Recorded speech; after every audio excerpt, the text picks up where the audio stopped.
കേരളത്തിൽ ഇന്ന് ഇടിമിന്നലോട് കൂടിയ മഴയ്ക്കും മണിക്കൂറിൽ 30 മുതൽ 40 കിലോമീറ്റർ വരെ വേഗതയിൽ ശക്തമായ കാറ്റിനും സാധ്യത. ഇന്ന് എല്ലാ ജില്ലകളിലും മഴയ്ക്ക് സാധ്യതയുള്ളതിനാൽ കേന്ദ്ര കാലാവസ്ഥാ വകുപ്പ് മുന്നറിയിപ്പും നൽകിയിട്ടുണ്ട്. കേരളത്തിൽ ഇന്നും ഒറ്റപ്പെട്ട മഴയ്ക്ക് സാധ്യതയുണ്ടെന്നാണ് കേന്ദ്ര കാലാവസ്ഥാ വകുപ്പിന്റെ അറിയിപ്പ്.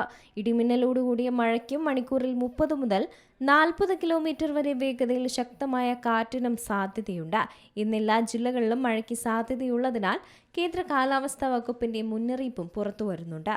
ചക്രവാത ചുഴി രൂപപ്പെടുമ്പോൾ അതിനോട് ചേർന്ന കാറ്റുകൾ ചുറ്റിത്തിരിയുകയും താഴ്ന്ന മർദ്ദത്തിലേക്ക് ഈർപ്പം വഹിക്കുകയും ചെയ്യാറുണ്ട്.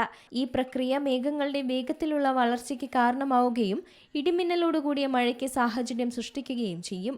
ഇപ്പോഴത്തെ സാഹചര്യത്തിൽ ഈ ചുഴി കേരളത്തിന് മുകളിലോ സമീപ പ്രദേശങ്ങളിലോ നിലനിൽക്കുന്നതിനാൽ മഴ തുടരാൻ സാധ്യത കൂടുതലാണെന്നാണ് വിലയിരുത്തപ്പെടുന്നത്. ചക്രവാത ചുഴി, കാറ്റിന്റെ ദിശമാറ്റം, അറബിക്കടലിൽ നിന്നുള്ള ഈർപ്പം എന്നിവ ചേർന്നാണ് നിലവിലെ മഴ സാഹചര്യം രൂപപ്പെട്ടിരിക്കുന്നത്.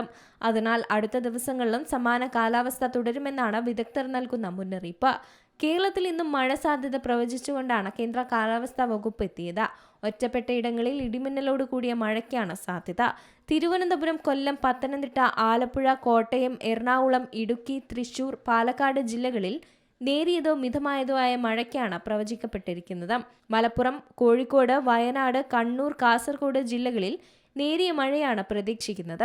ഇതിന്റെ അടിസ്ഥാനത്തിൽ തിരുവനന്തപുരം മുതൽ കാസർഗോഡ് വരെയുള്ള ജില്ലകളിൽ അലേർട്ടുകളും പ്രഖ്യാപിച്ചിട്ടുണ്ട്.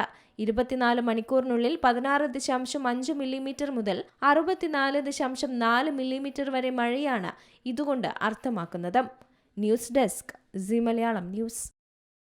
ഏറ്റവും പുതിയ വാർത്തകളും വിശേഷങ്ങളും വിരൽത്തുമ്പിലറിയാൻ സി മലയാളം ന്യൂസ് എല്ലാ ഡിജിറ്റൽ പ്ലാറ്റ്ഫോമുകളിലും ലഭ്യം.